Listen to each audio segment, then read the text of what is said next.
Welcome to the Awake and Sober podcast, a podcast about life and recovery through Christ. Oh, yeah. Job. Yeah, Look you at like him. that? Yeah. He's such a big boy. I didn't even need it written down. Were you a game show host at one time? I actually went to broadcast school, so Oh my gosh. yeah, My eyes He was going to once be a big boy. I was once going to. I have a face for radio. Nothing wrong with that. Right in the camera.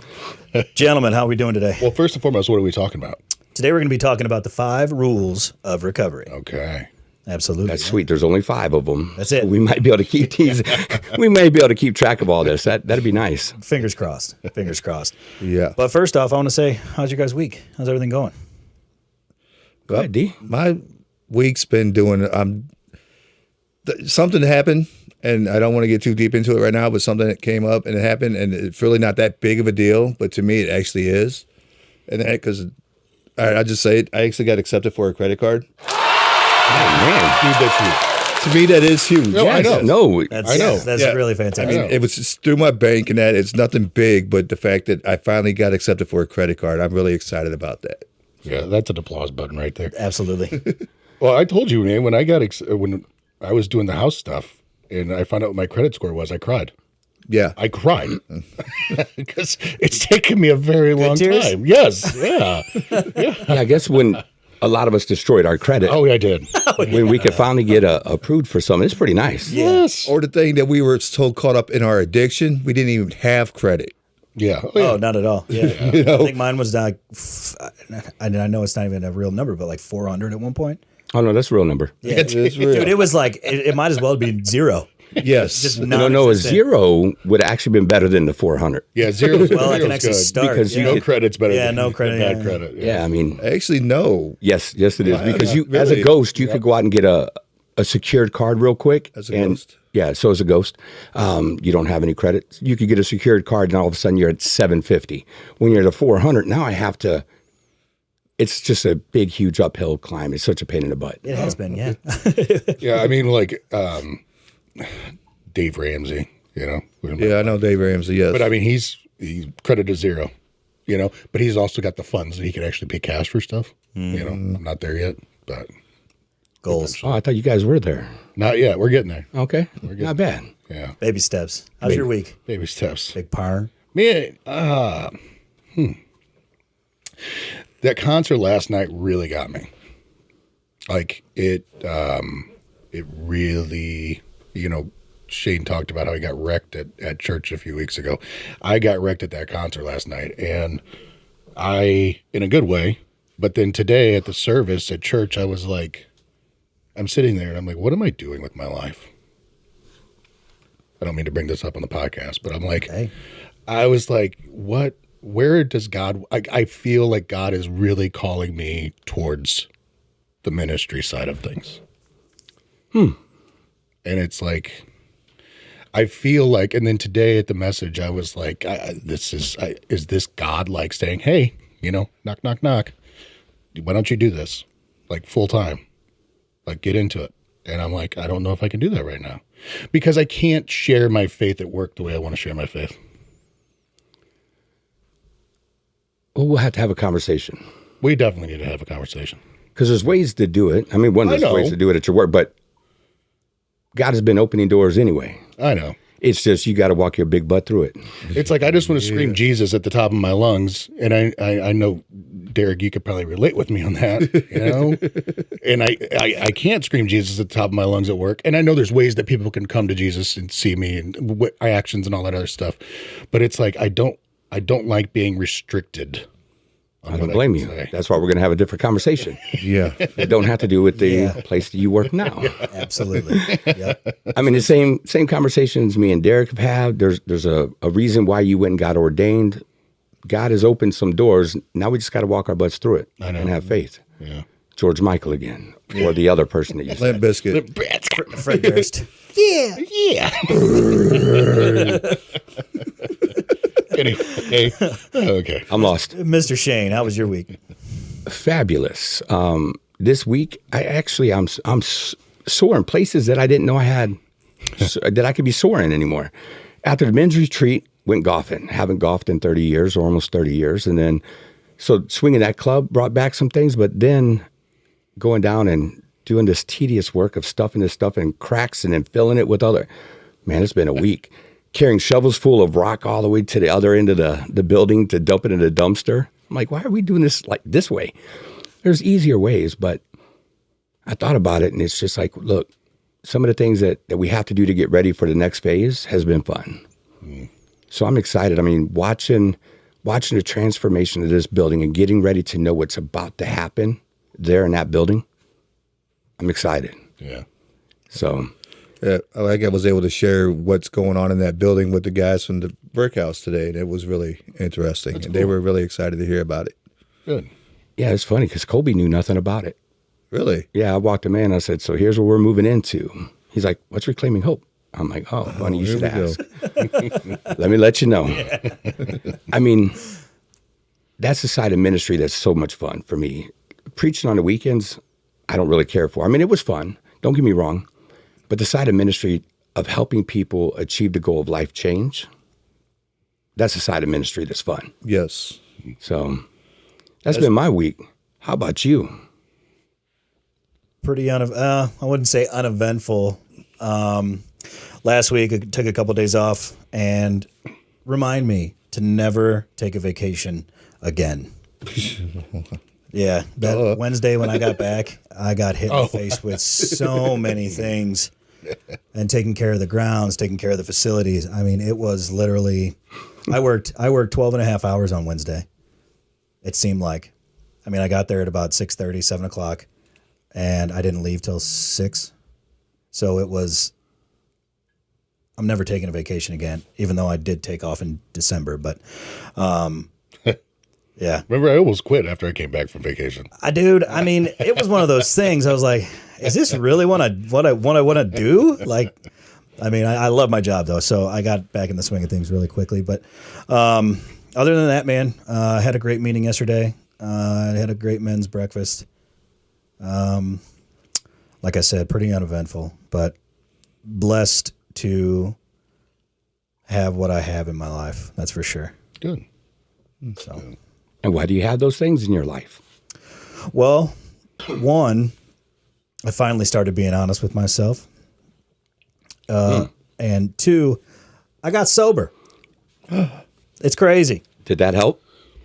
Duh. Just wondering. Yeah. Speaking of, though, we're going to be talking about the 5 rules of recovery today. And these rules are, I would say, incredibly pertinent to recovery. I think all of us would agree. I think rules are pertinent. Yeah. Yeah. Thanks. Yeah. Yeah. So I'm gonna go off and read the 5 rules, and these are how they have it in order. But we discussed, and I don't think these are the way they should be in order. So number 1 is change your life. Okay. Number 2 is be completely honest. Number 3 is ask for help. Ooh. Number 4 is practice self-care. Yeah. Meh. Yeah. And number 5, don't bend the rules. Yeah. Yeah, that sounds fun. Don't bend them. You're going to do it. They break them, right? What'd you say before? Rules are meant to be broke? Well, I mean, rules are meant to be bent or at least broken. I mean, at least they're meant to be broken or at least bent. But no, they don't need to be. They're there for a reason. Right. We need guardrails. Yes. 100%. So we discussed this a little bit before we started, and we all said that, what did we say was number 1?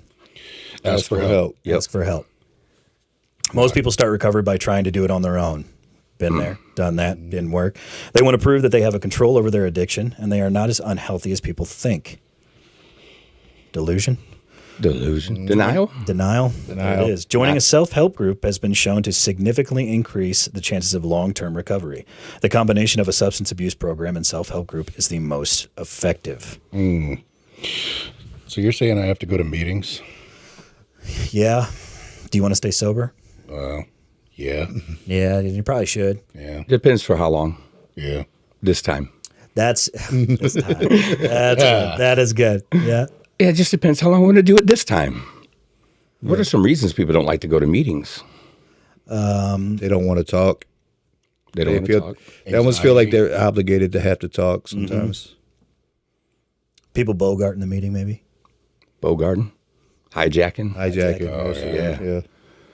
Bogarting. I haven't heard Bogart in a while, so that was kind of cool to hear. I'm like, oh, Don't He's an 80s child. Think about that. No. Well, I was born in '89, but I'm a '90s baby. Oh, 90s baby. Never mind. Yeah, and he Sorry, used guys. Bogart. I'm aging you guys all over again.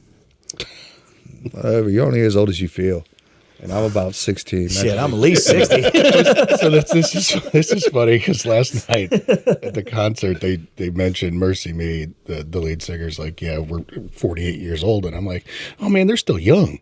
And I was like, I remember at one point in my life when I was like 48, I'm like, man, you're an old bastard, you know? But now that I'm knocking on 48's door, I'm like, dude, you're young. You still got a lot of life left So ahead of much you. left. Yeah, we thought 48, they were getting ready to kick the bucket.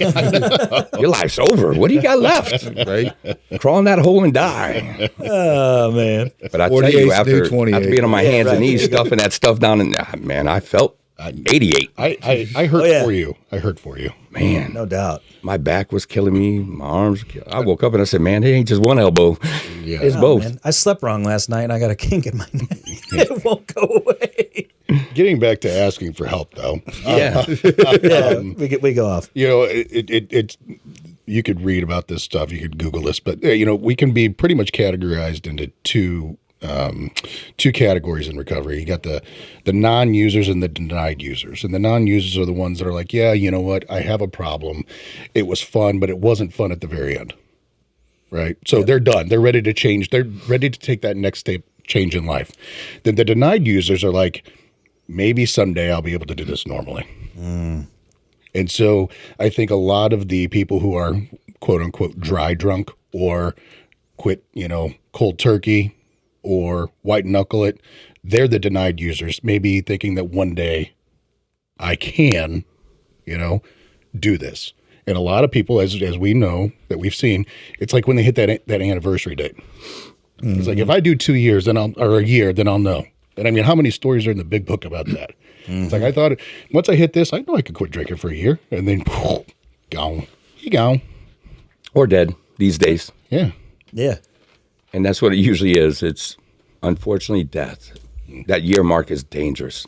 I think people need to understand that once you stop drinking, make the life changes, and maybe let's say you go to treatment or you get into the rooms and you stay sober for a little while, people think that, if you go back and have a drink that you're starting back from zero. You're starting back exactly where you left off. It doesn't matter how long it takes. You're using drugs and you're going to try to use the exact same amount that you used to use. Typically, we see ODs and death when it comes to that. Or you're drinking and you stop taking your medicine. You're like, I'm good. 1 turns into 5, turns into 10, turns into 20 really fast. So people need to understand you're not starting at zero. You're starting at exactly where you left off. Yeah, but the problem is your body is not. Yeah. Your body went back and reset, and your body could only handle what it did at the very beginning. But yeah, we're addicts. We got to take everything to an extreme. To the max. I'm going to jump out of this plane without a parachute. I'll make it. I'll hit that landing zone. There you go. Yep, but you ain't getting up. No. I think too, in the same breath as you pick up where you left off when you go back to drinking, you don't lose that sober time that you had. You don't lose what you've learned. What you've learned, Yep. right? Yeah. Yeah. So that in that 1 year of recovery time, you don't lose that, but you do lose the, You change your anniversary date. anniversary date. Yeah. For sure. But that's it. It's an important piece because a lot of people act like, well, this person had 10 years of sobriety. They relapsed and now they're back and they treat them like they don't know anything. Look, man, that person probably knows more than you do. Yeah. So you should pay attention of what he has to say about what led to that relapse. When I was in treatment, I paid attention more to the people that had some time before. Yep. And then because that was me. And I'm like, okay, well, what does he have to say? And what is he doing? Because I'm going to do whatever they're doing or not doing, And that's the thing. Yeah. If they talk about what led to it, then I know what not to do. Yep. I'd rather learn from somebody else's mistakes than my own. Yes. You know what the number one answer to that usually is, though? What? I quit going to meetings. Oh, really? Yeah. it's really funny. But since we're talking about recovery and stuff and meeting, and we had the meeting etiquette a couple of weeks back. When I've talked with the people that have come back, and I try to encourage them that you came back, so that's a good start. Absolutely. You knew what was going to happen to you, and you came in. You had that muscle memory, as I like to call it, and showed back up to the gym, right? But the real first answer they always give me is, "I quit going to meetings." Oh, what does that say? Meetings do help, But then I don't want to go to meetings. It's too much work. It takes too much time. I'm too busy. busy. There we go, busy. I'm too busy for that. Yeah, I don't have time for a find meeting. I couldn't find a meeting. Oh, that's really Because fun. you haven't looked. No, and I always said, I was like, if you can't find a meeting, you ain't looking very hard. No. Not at all. There's meetings every hour of every single day, online, at clubs, in churches. A lot of the overnight ones went away with COVID, though. Yeah, they did. Yes. Yeah, they did. So- They actually started bringing that back to where we have meetings. But you could still find one on Zoom overnight. You probably could. Yeah. But I don't like Zoom. I don't have the internet. Who in this world right now does not have internet? Because if you don't have it in your house alone, I bet your neighbor does. I'm going to just go out and make an assumption that everybody that listens to this has internet. But I'm taking it from somebody else. I'm seeing what you're putting down. But that's a lot of people. We always have a good excuse. Oh man. Well, and my thing is, it says in the big book, all you need for a meeting is two people in a book And desire. and desire. That's it. So Look at Derek. Yeah, I've been going to a few AA Where's meetings. where's this guy coming from? I think there was another individual that said that too, about 2,000 years ago. Wherever two or more are gathered, there I am in the midst of them. So there's something about this community and being together.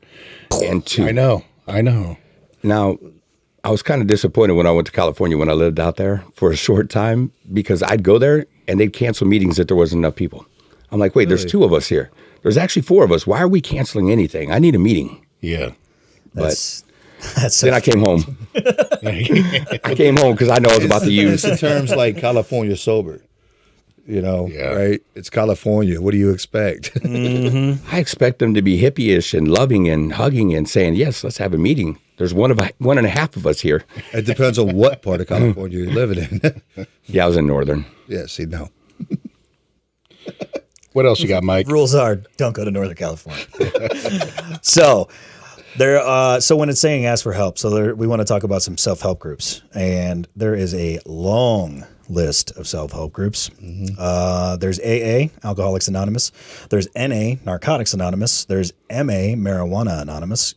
CA is Cocaine Anonymous. GA is Gamblers Anonymous. And Adult Children of Alcoholics, or ACA. Every country, every town, and almost every cruise ship. Hear that again. You're going on a cruise. Every cruise ship has a 12-step meeting. There are other self-help groups, including Women for Sobriety, secular organizations for sobriety, Smart Recovery, caduceus groups for health professionals. It has been shown that the way to get the most out of 12-step programs is to attend meetings regularly. How often? Regularly. Okay. Have a sponsor, read 12-step materials, and have a goal of abstinence. Wait, what? Wait a minute. Yeah. Where'd that article come from? That wasn't Samsha then. No, it was not. That was not Samsha. No, it's not. I like this one better. I bet. The goal of abstinence. Yes. So, cutting to the next rule. You know what I do? Hang on. Yeah, because Yeah. Whoa, Turbo.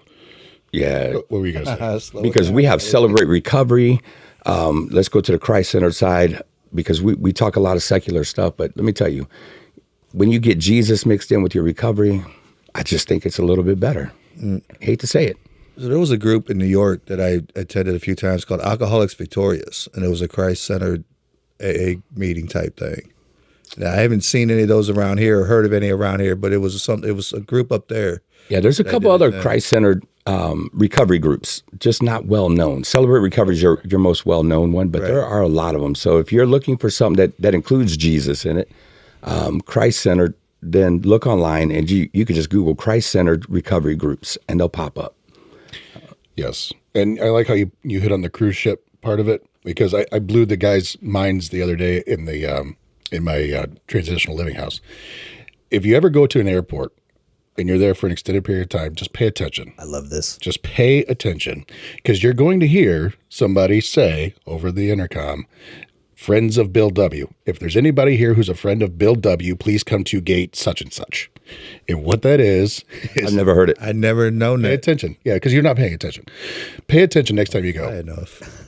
Well, I know you don't find it's true if you don't. I ain't never been on a plane, man. So every flight attendant knows this, and so you just walk up. So if you don't want to drink, right, because that's what a lot of people do at airports, just go up to the attendant and say, "Hey, can you ask for a friend of Bill W. to come meet me here?"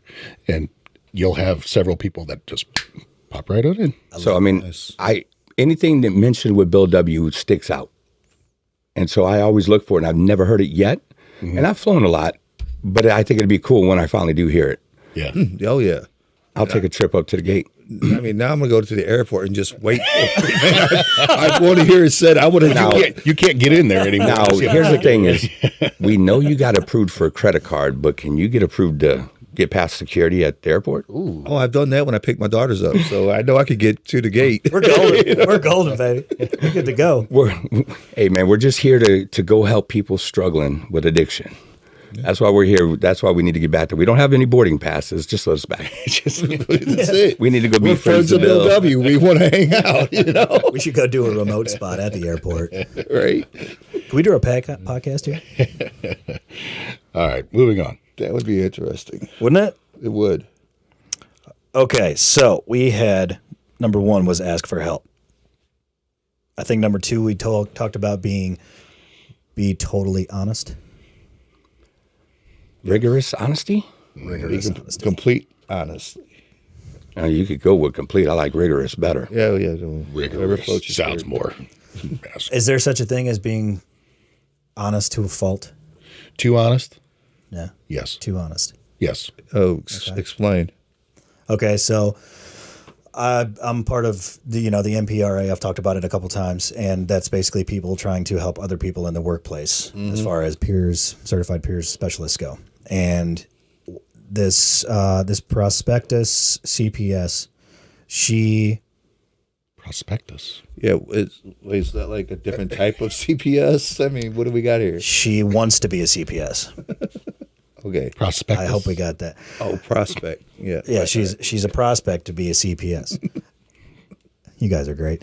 And so when she contacted me, because my job or my role in that program is to kind of guide people into the CPS program as far as like getting the paperwork filled out, getting the application and all that stuff done. And I never asked, but this person would tell me their life story almost on a daily basis, to where it sounded like, okay, I appreciate the fact that you have this amount of sober time and you're doing all this stuff. I don't need to hear about, the trauma or the nitty gritty details, especially if we've never met in person and I really don't know who you are. Does that make sense? Mm-hmm. So immediately it was almost a turnoff, and we as a group, as a board, said it might be better if you get a little bit more help before you go into this role, in the kindest way possible. Because yes, as CPSs, do we use our story? Of course, that's our number 1 tool. But there's a way to go about telling your story, and a time to be that vulnerable and honest. And that was just very, very off-putting. But that wouldn't be really honest to a fault. That's just not knowing boundaries. Okay. Yeah. I mean, I think that's To a two fault that separate. you're not being well. But I don't think you joined could in. ever be too honest or be honest to a fault. But I think there's a time to speak and a time to shut up. I would agree. Yeah. Yeah. Yeah. And what I was just thinking about step 9, made direct amends to such people wherever possible, except when to do so would injure them or others. And so I can't be, there's some things I'm not going to Tell somebody? Right. Yeah. But I'm going to confide in somebody else with that, because if I hold on to that, that's a bad thing. 100%. Right. Yeah. So I don't mean being too, there is not such a thing as being too honest. It's just being honest to the right person at the appropriate time. Now that we should always know. Right. Yeah. We should strive for that. Yeah. But we're not gonna hold back truth. Correct. But we need to give truth and love.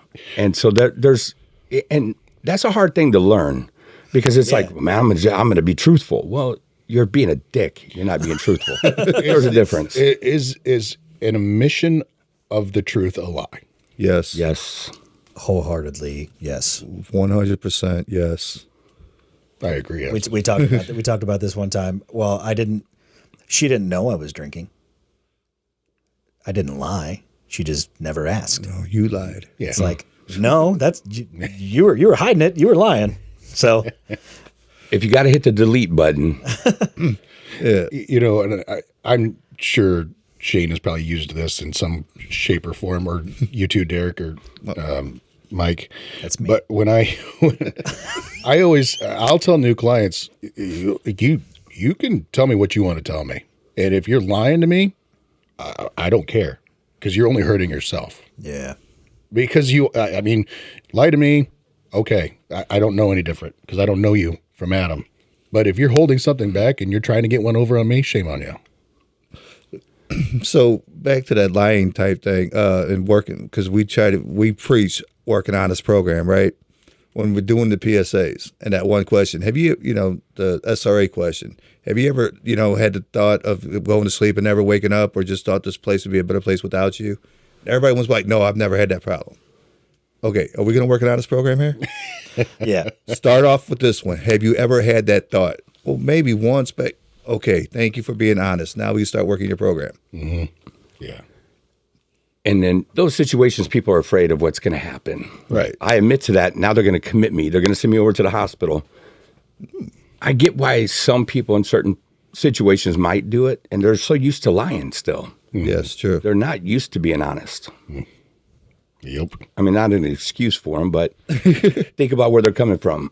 I get that part, but at the same time, But we got to tell them, hey, look, I'm not going to send you to a hospital. We just Right. need this.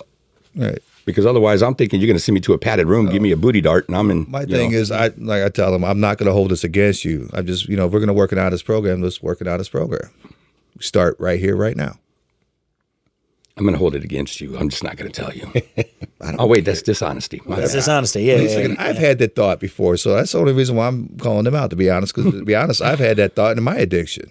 Oh, yeah. I mean, so I think the honesty part, it comes from surrounding yourself with the right people.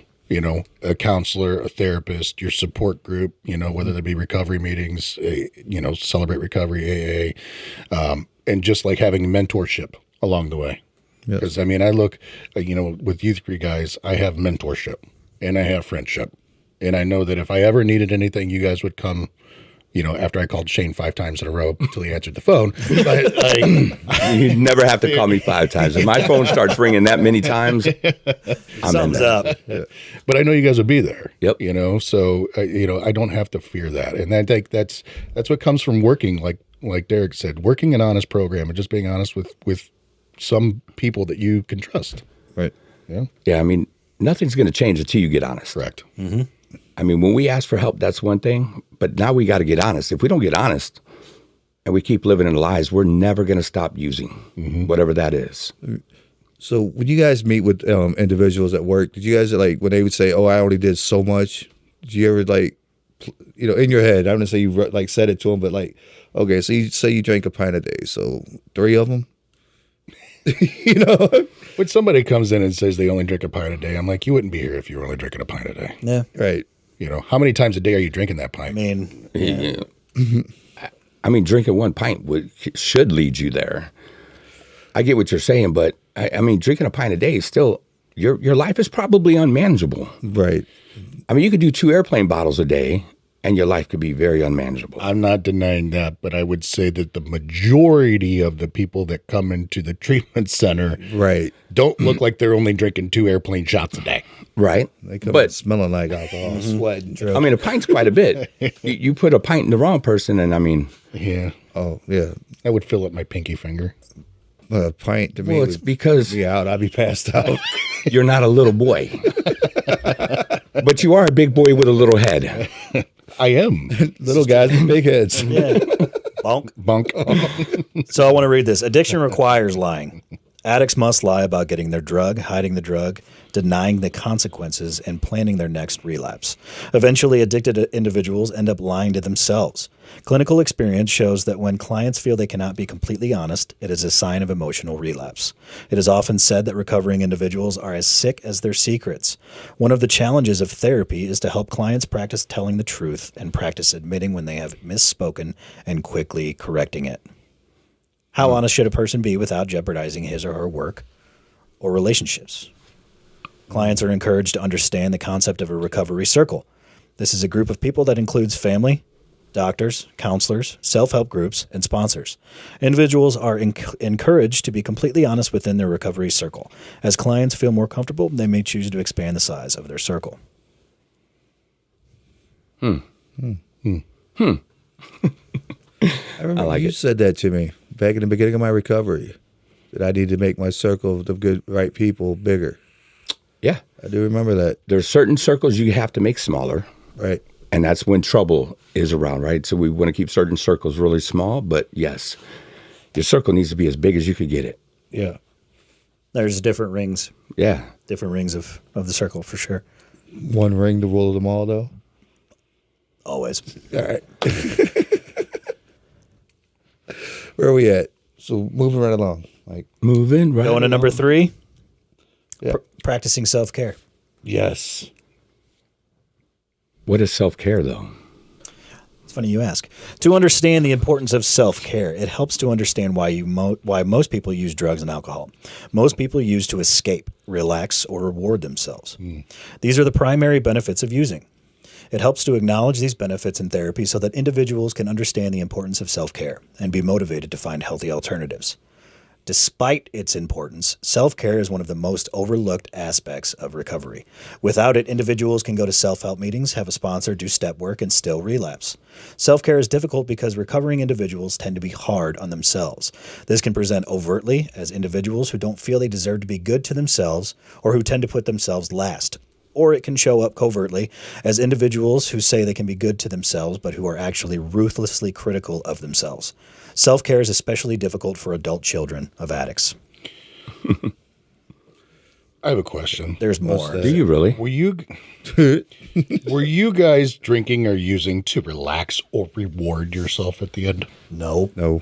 At the end, no, but I would say that every once in a while. Yeah. Yeah, I've worked my butt off all week. I got the right. That was my justification At the to beginning, people. yeah. No. I'm talking about later even. That was my justification okay. to others of why, hey, look, I know I'm only going to drink on the weekends, but man, today was a really good day. I think I deserve this. Or it was a really bad day. I really need this to relax.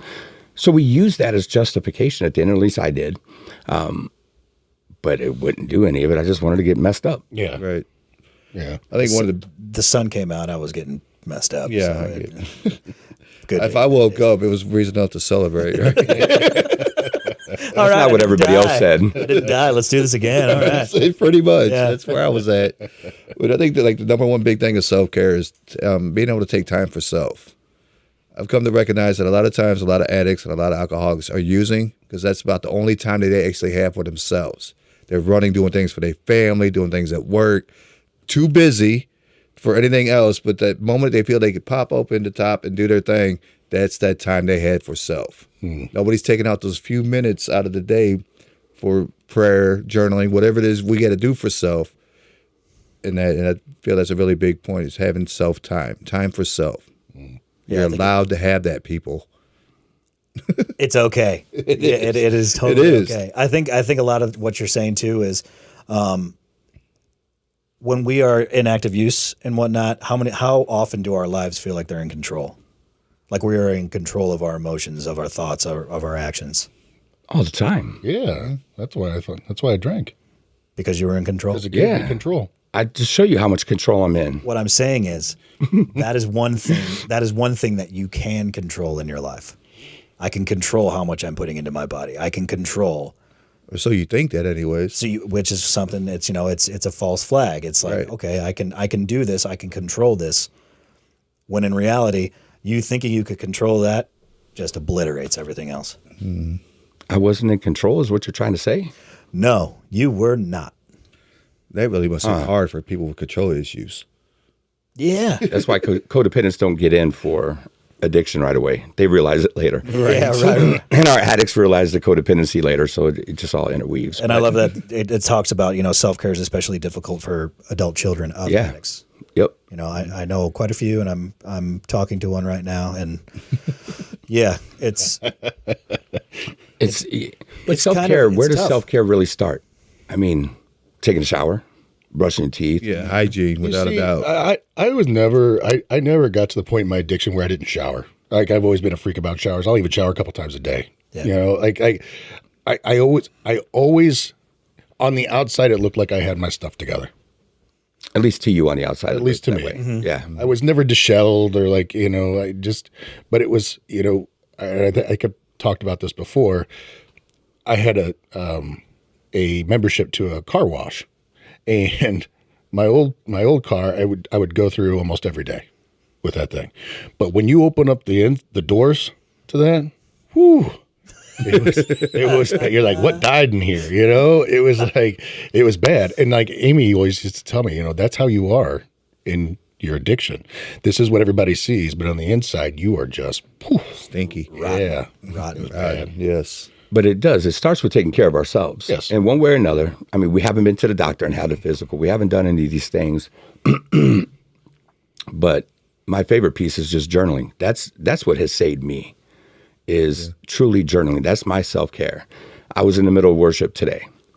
And what I do, I grabbed a pen and paper and just started writing again. I seem to write more during the music part, what people would consider worship part. I journal more then than any time else.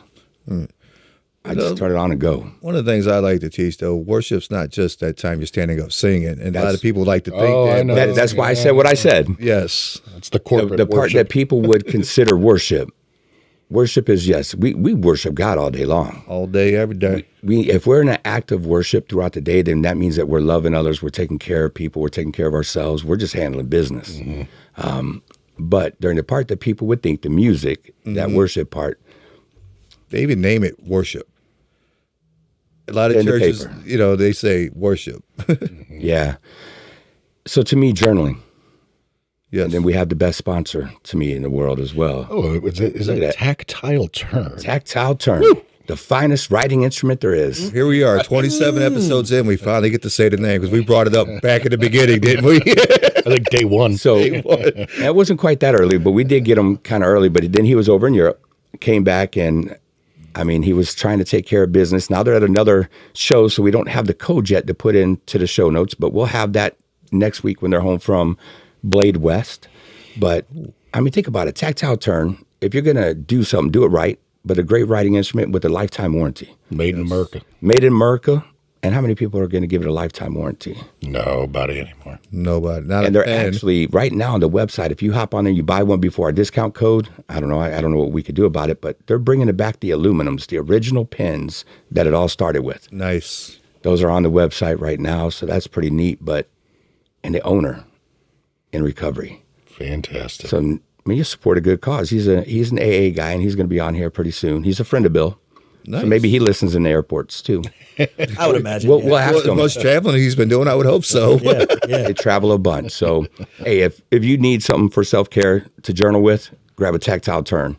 And they have every kind of, I mean, they got different flavors. It's worth it. It's worth it. I'm telling you right now. Yeah, you are a new addict to it. Gosh. A new addict to it. Yeah. Got two over there that have not become addicts yet, but they're about to be.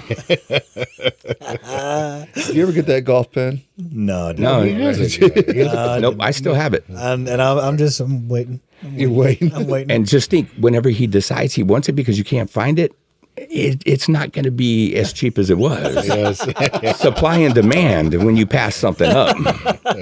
So, That's fair. That's all right, totally back to fair. the self-care. I just had to give them a plug because Absolutely. they're phenomenal. No, I think, and we've touched a lot on self-care throughout our, And we always will Episodes, until the end of this. Because Yeah. without self-care, you will, once again, go back to For using. me, self-care was the most important thing in my recovery.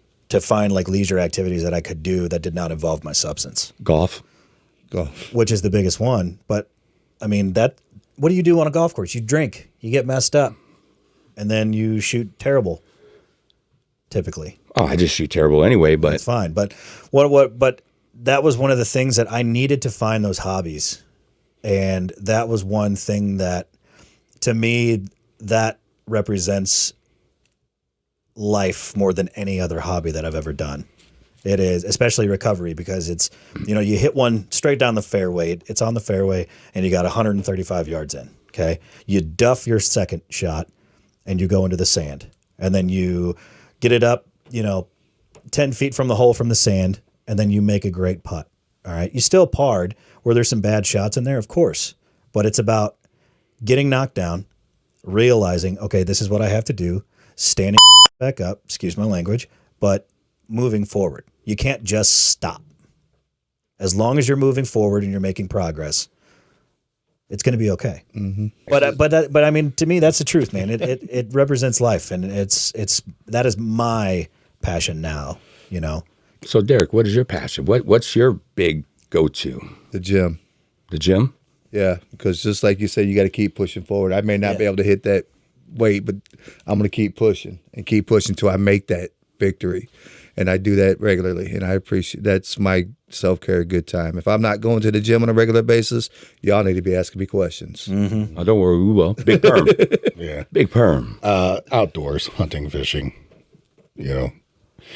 going out there and like putting in the food plots and doing the work, and then seeing watching the plants grow. And then you get out there and you're like, oh, I've been seeing this deer or seeing this turkey. And then finally you get to see it right there instead of on a camera. Seeing the vegetables of his labor. Yes. Yeah. Yes. And the meats of his labor. Yeah. That's beautiful. I you know me, I hunt as well, and the work is gratifying when it comes to that. And then you get a good harvest of birds. Sir, you already had your one. Well, I'm just saying, but we share that, and it's a beautiful thing, connecting with nature and being out there in silence, and it's just and I think it's again, we've talked about this a lot, but like I have a standing appointment with you, every Friday, and then having that cigar and enjoying, just talking, whether it be an hour or 2 hours or whatever it is, we always kind of try to carve out that time, and to me, that's uber important for my mental health and emotional health. And I can't remember the last time it was an hour. Because all of a sudden it's been 2 hours and it's like, where'd the time go? I know. It's a beautiful thing, though. And we only have an hour long or an hour and 20-minute cigar, but yet it's been 2 hours. Yes. So cigars are timed by what they are. Yeah. So I'll keep that in mind next time I decide not to have one. yeah. Huh? Nice. What's yours? Okay. What's mine? Yeah. Hitting trees with plastic. Yeah. I love that time.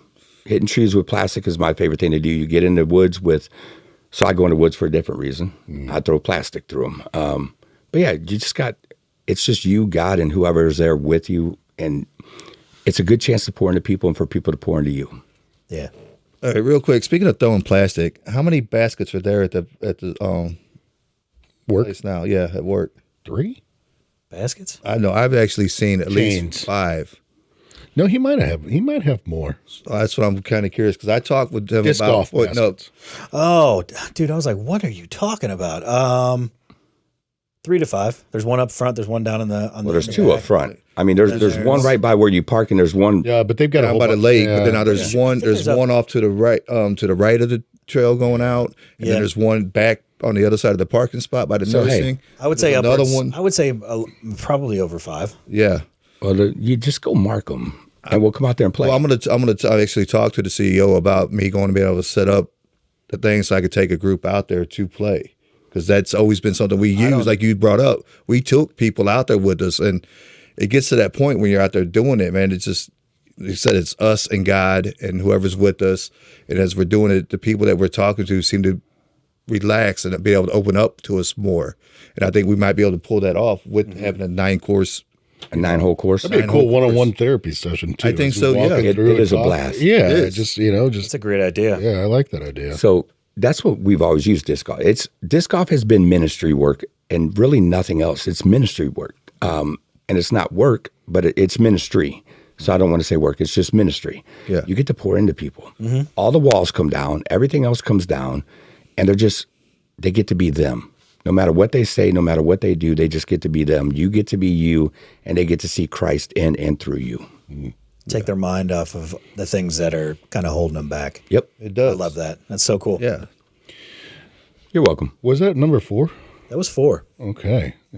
No, that was 3. That was 3. That was 3.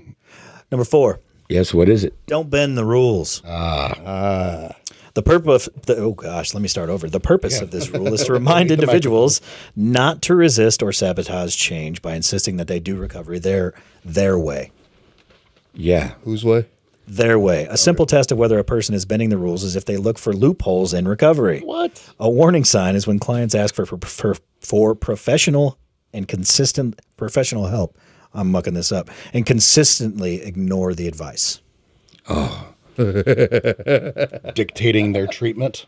That's. I'm sorry, man, but dude, Hey, it goes back. I've had a couple of them, man, that I've tried to pour out to so much, and they keep asking and keep wanting to come and talk. And the more I pour out to them, the more they seem to just totally ignore everything that I've shared. And it's just like, dude, why are you even asking me if you're not going to listen to what I say in the first place? That's true. You know, I'm tired of wasting my breath talking to you. I don't never say that to them because I'm probably not allowed, but No. I'm not going to waste my breath on you anymore, buddy. Yeah. Yeah. I mean, But see, and I would say it.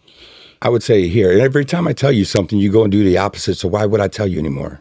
Well, I'll just tell you the opposite of what I don't want you to do. Maybe you'll go do what I really want you to do. outside of the gate, I would do that. Inside of the gate, I got to be a little bit more well, no, I've done that before where I it's have like, too, yeah. what am I going to tell you that I haven't already told you? right. So nothing's going to change. You have to change. You know? So, I mean, bending rules. And I teased you earlier, you know, rules are meant to be broken or at least bent. Mm-hmm. And when it comes to recovery, we can't. I mean, we have to look, there's a reason why it works.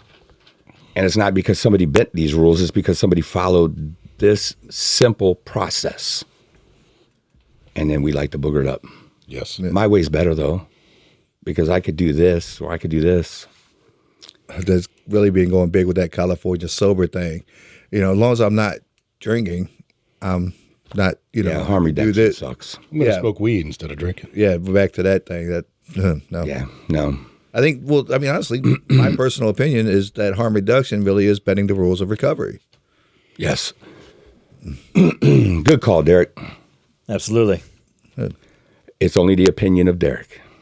Well, I mean, Whatever it could y'all be just our agree to it. Yeah. But this is what I'm saying. Everybody but Jeremy. So My biggest thing was I didn't know how to live, so I needed to consult with people that had been where I was and who are not there anymore. You know what I mean? Yeah. I needed people that have came before me to say, "This is where you effed up. This is what happened to me because I did the same exact thing. I did this, and this, and I've been good. This, and this long.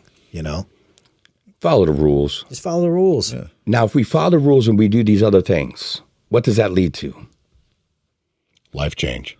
The fifth, life change. Fifth and most important, change your life. Yeah. Yes. Change your life. life change. Life change. I like, We're going to change that a little bit. Life Most change. important life rule, change. the most important rule of recovery is that a person does not achieve recovery by just not using. Recovery involves creating a new life in which it is easier to not use. When individuals do not change their lives, then all the factors that contributed to their addiction will eventually catch up with them. Yes. Everything's still there. Everything that you left will still be there. Yep. Like, you know, what changes in recovery? Does the world conform to you or do you conform to the world? Ooh, back to that question. Do not conform to the patterns of this world, but be transformed by the renewing of your mind. There you go. Are we going to make recovery fit the person or the person fit recovery? Which one's going to happen? I mean, this is one of the big things I like to teach my clients, and that is I'm teaching you guys from what I've learned from somebody that it worked for, who learned from somebody that it worked for, who learned from somebody that it worked for. Mm-hmm. If it's worked all this way up, then what I'm telling you, if you do it, it's probably going to work for you too. 100% of the time. Right? But, you know, of course. And it's going to fail 100% of the time when they don't follow it. Exactly. Stop going to That's meetings. your statistics for recovery. It's 100%. Either way. It continues, you know. But clients and families often begin recovery by hoping that they don't have to change. This is funny. They often enter treatment saying, quote unquote, we want our old life back without the using. end quote. I try to help clients understand that wishing for their old life back is like wishing for relapse.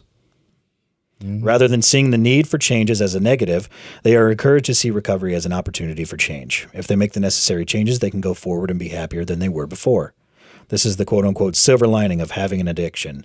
It forces people to reevaluate their lives and make changes that non-addicts don't have to make. I like that, and I'm going to say, because there's an individual that I spoke with, they have been in treatment for 3 times.